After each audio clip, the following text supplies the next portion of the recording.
Hello, welcome. 2005. What a year. The year of the middle of the 2000s. Yep. Smack dab in the middle. Emo at its apex. Batman is back. And I was 12.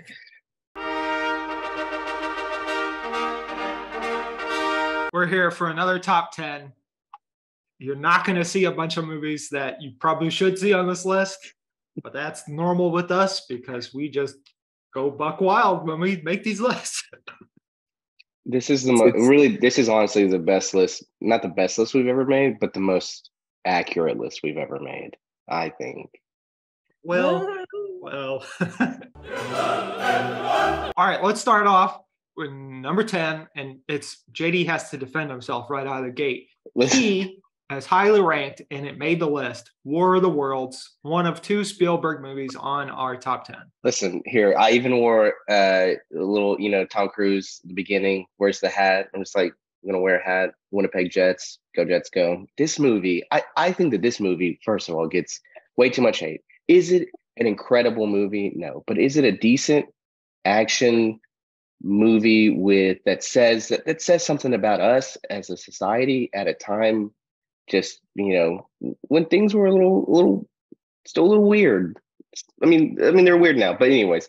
So you got Spielberg remaking War of the Worlds with Tom Cruise, his good buddy. I'd argue there are things in this movie. There are so many good just pieces of it that you're like, yes. You're like the when the tripods show up, the van sequence, the one-shot van sequence, the airplane sequence when he's walking through the debris, the basement sequence with Tim Robbins, and then when the alien shows up. I mean, so many good, tense moments. It just deserves a little bit more love than it gets. And I know people hate the ending, but I think it's a movie that is both hopeful at the end, but also still we don't kind of know what we're doing. We're lost a little bit. And I think it perfectly encapsulates like that. And it's the last Tom Cruise thing before he went crazy. Really, when you think about it, this promotional tour is what sent Tom Cruise, the two Spielberg movies, and we'll talk about the other one later. It sets the stage for what Spielberg is now. And again, they're not the best Spielberg movies. I think that the two we're about to talk about are probably some of the lowest of the lows. But when you have when your lows are no, you will not say a negative about Munich. You will not. Well, you better not say a negative thing about Hook. We're going to go back in time. Oh God! All right, let's stop the Spielberg time. Anyways, let's move on. Hey, I'm saying, but if your lows are as high as these two, I mean, they're good movies. It's a fine movie. You know what? War of the Worlds, number 10. Number 9. Good night and good luck. About McCarthyism in the 60s or 50s. I'm a sucker for well-made political, talking head dramas. And this is definitely one of them. Not really a lot to talk about other than it's just a really solid, well-acted. I enjoy it. It's entertaining. You learn something if you don't know about how crazy the Red Scare was in the 50s. Now, was 12-year-old Zach just amped on a black and white political news drama that you were like, yes, this is in my wheelhouse as a 12-year-old? I will say 12-year-old Zach didn't see most of these movies until later. Yeah. Other than I think I accidentally saw Munich. But that's another story. Whoops, where am I? Yeah, I'm like, what? Perhaps one of the craziest horror movies you will ever see. Well, at that time, I'm talking about The Descent. You can't go in reading anything. You have to just pop it in, or what. Back then you popped it into a DVD player, but nowadays you would find it on streaming or whatever. It's probably on Shudder, I would assume. The turn of this movie is so crazy at the time that you were just like, what the heck is going on? And then it goes even deeper into the turn and freaks you out even more. I love horror films, but these are movies that legit I just can't I can't go back to. It's a great movie, and that's why I didn't put it on my list though, because I'm just like I want horror to be like things I can go back to, but The Descent is not one of those. But Yeah. it is like it It is goes gnarly. it goes past a lot, like sort of like Saw. That's how the genre was at the time. It just they went beyond the pale sometimes, and you're just like, Yeah, well, I don't know if I could ever rewatch this, but this is great horror because clearly but I'm unnerved by it. yeah, but in The Descent, I think in defense of The Descent, it does. It's a little bit more than just like your horror. You know, like Saw Mhm. at this time was like we were like on Saw 3, maybe Yeah. Saw 4, and you're just like, okay, we get it now. Like you've lost the kind of ooh, like is he really killing people thing? But this is a movie that like it's saying more than just like, hey, you know, here's some things in a cave. Number 7, something that sticks to you, the 40-year-old virgin. Yeah, I'm a sucker for black and white historical dramas and also high concept comedies, and this is one of the most successful high concept comedies of all time. This came out at the same time as The Office, and Steve Carell just freaking exploded. Judd Apatow's first directorial debut. I love this movie. Not everything aged properly, just like every other comedy um, of this time, but it's very sweet. It has a heart. It's way too long, but it's just very very very funny. And there's an insane amount of comedians that are like A-listers now have like Kevin Hart's in it for one scene. Number 6, we're gonna go to the abyss of Alaska for a documentary. JD, there's a documentary on this list. Yeah, fancy. And I'm talking about one of the craziest documentaries perhaps anyone will ever see is The Grizzly Man by Werner Herzog. This nutso. I'm talking about the person it's about and Werner Herzog. This movie it's about a guy who just wants to be with bears, and Werner Herzog basically waxing poetic about how dumb this guy is and how beautifully that he is this dumb, would do something like this. And it's like Herzog goes on these tangents. He starts talking about himself. He starts talking about all these other things. He talks about filmmaking. Do the accent. Do it. And so you look and you see that I have a cat in the background. It does represent my banality of life. But it is true. It's like this movie is just so nuts and is so like just like the human life is we just do these odd things and hope it turns out. And in this case, sometimes it doesn't. It does not go well. Maybe and it's beautiful. The ending. Yeah. It's a rough watch. Like if I could compare it to any documentary, it's like Dear Zachary, where you're just not ready to handle what it's telling you. Number 5, we have Christopher Nolan's foray into the superhero genre with Batman Begins. This movie, I think, changes superhero movies for better and for worse. But also, this movie, it was a moment, and I think everyone talks about The Dark Knight, but Batman Begins, I think, is a better movie. Dark Knight has better performance, has one better performance. One better performance, Zach. One performance does a movie not make. But Batman Begins, it's the structure of it. It's that kind of that fun back and forth of like this, Bruce Wayne here, Bruce Wayne there. Gotham is so nasty in this. I know, like we talked a lot about last year, the Batman, but this Gotham is nasty. This Bruce Wayne is conflicted, but also we start to see him build that like Bruce Wayne personality. Like this is, I think, if I had to, my biggest complaint with these movies is I think it laid such a great foundation. And while what we got was very cool and very like internet and pop culture savvy, I would have loved like more of this. And I mean, you got Cillian Murphy just crushing it this year as a villain. No, I know we're going to talk about The Dark Knight in a few more videos, but like this movie, I can watch this movie more than I can watch the Dark Knight just because of the story.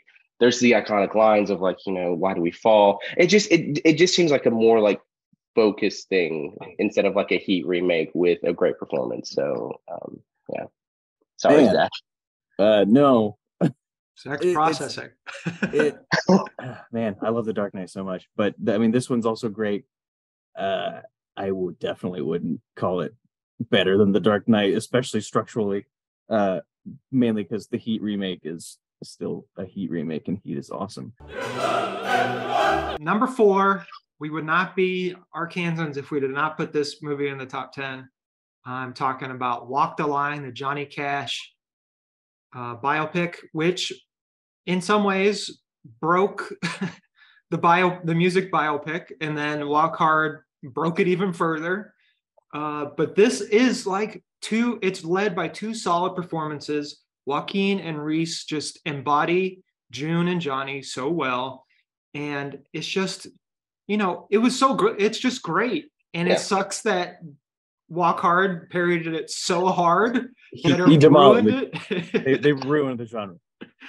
But it's true. It's like Johnny Cash has a sad, sad story. And the fact that he made it through all that and still became successful, and he walked the line, as it says in the movie. This dude was not like the best. He definitely like did some shady stuff in his marriage and in substances. It just feels a little bit more honest and a little bit more like heartfelt. James Mangold directed the heck out of this movie.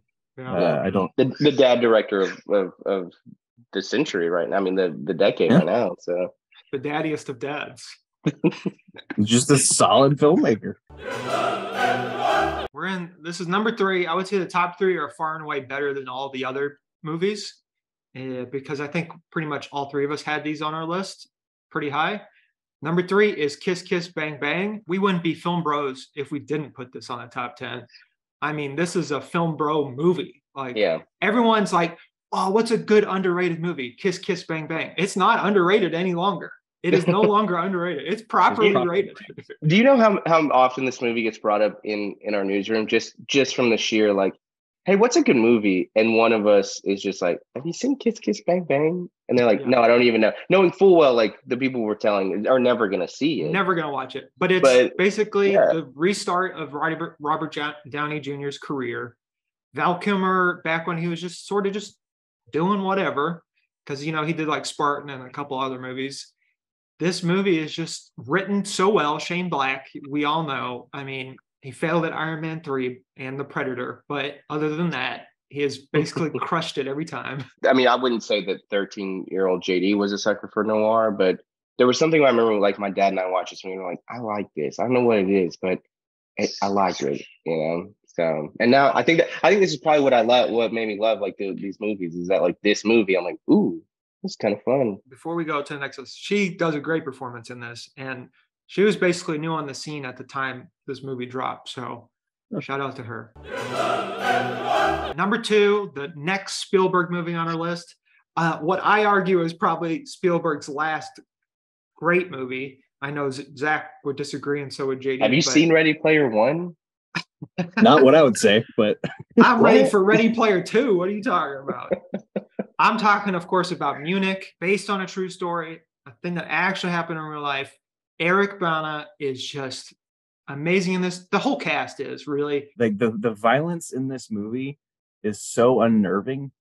It makes it hard to watch. Like, which is the whole point. Is like, it's commentary on, is this the same thing as what they did in terrorism and revenge and all that, but like in typical like spy movies, the action is fun, and the action in this movie is horrifying, and that's the thing that sticks out to me. Like Spielberg takes it just dead serious. This is his reaction to like 9/11, taking these two things, and taking something that was like that idea of like, what do we do? We're so like in Munich is that like, okay, what do we do? Like we are lost. Like he nails it. It is really good. Of just like, okay, like. It's not supposed to be fun. It's not supposed to be something you want to watch over and over again. And so, and that's just really powerful that a guy like that can, or a director could say, forget about rewatches, forget about the legacy of this movie. It's a very like here and now movie that you're like, if you didn't watch this in 2005, you could watch it now and it'd still be great. But like, if you didn't see this like around that era, then you're probably like, you don't feel probably that same way of like, oh, this feels very, very close to home, and this happened like decades before, so Yeah. it's And movies like Argo would not exist without Munich. So, exactly. and that's Spielberg. That's what he does. He creates the template and then everyone else copies. So hats off to him. I haven't liked a movie in a long time from him, but Munich is just really good. And number one is basically it's Ang Lee's follow-up to The Hulk. I'm of course talking about Brokeback Mountain. This is the movie that basically woke up a lot of America to the struggle of gay people. It was just a different time back then. I mean, 40-year-old virgin was still making gay jokes. Yeah. And they come out the same year. So it's like, but Well, the performances, go ahead. I don't know if 12-year-old Zach remembers this, but like this was a huge moment. Like this, like everyone knew what this movie was, which to Michael's point, yeah, like it becomes a conversation. And, sad that it's, 2005 and it takes a movie with, two straight guys to do it. But it's like, I remember like vividly being like, this has changed. This is a monumental moment for cinema, and you they never look back. So yeah, and I recently watched this like a few months ago, and it holds up so freaking well, and it's one of the best romantic movies like in decades, I would argue. I would say it's the absence of romance. It's like it's a love story that doesn't have it's in the same way Blue Valentine is a love story. Yeah. So too is Brokeback Mountain. It is about the loss of love and how to never recapture it. And I think that's the true romantic movie, is like understanding like sometimes the people you love, you can't love. Romanticizing romance, Yeah. Mm-hmm. I think the only thing that does not age well or that doesn't like look great is that age makeup. The fact that they're supposed to be like 20 plus years, I'm like, don't believe it. Get out of here. You can't slap a mustache on Jake Gyllenhaal and be like, this dude's in his like almost 50s. Like, you can't do it. Michelle Williams, Anne Hathaway in a little bit. So many like little people too. Like Kate Mara's in this movie. Mm-hmm. Yeah, and what's his face? Randy Quaid. Guy. Yeah, Randy Quaid. Yeah. Very weird seeing him like these days to be like, excuse me? That final scene with Heath Ledger and the shirt, I mean, it got memed back in the day, but it is so powerful up in that moment where you just watch it and you're just like, oof. If you don't shed at least one tear, you've never fallen in love before. We'll wait for JD to come back. Okay. Sorry. And look I can at hear that. everything you're saying. We got two babies. Two babies. Like, do you want a Lion King? I don't know where the recording's gonna be. I don't know. Just Lion King. Oh, but on my end, they're touching. My baby has claws. This dude has some. He's got some. Pulls the beard. But yeah, 2005. What a year. What a weird, not fun year, honestly. What a whiplash of a year, honestly. Yeah. Oh, like, I just can't believe we didn't get to talk about Constantine. I can't believe we didn't get to talk about the last Star Wars movie. I didn't put it on my list, but obviously the best of the prequels. The best of the prequels. We didn't talk about Thank You for Smoking, which is really good. Love that movie. The New World, basically Terrence Malick's return to filmmaking. I don't want to talk about Kingdom of Heaven. There's a lot of people out there. Hey, Kingdom of Heaven director's cut, if you've never seen it, is hands down one of the best director's cuts out there. Like, no joke. Before you go, after you watch Kingdom of Heaven's director's cut, you gotta watch Shark Boy and Lava Girl. Yes. Especially gearing up for Ant-Man. You should probably go watch it. Un esercito di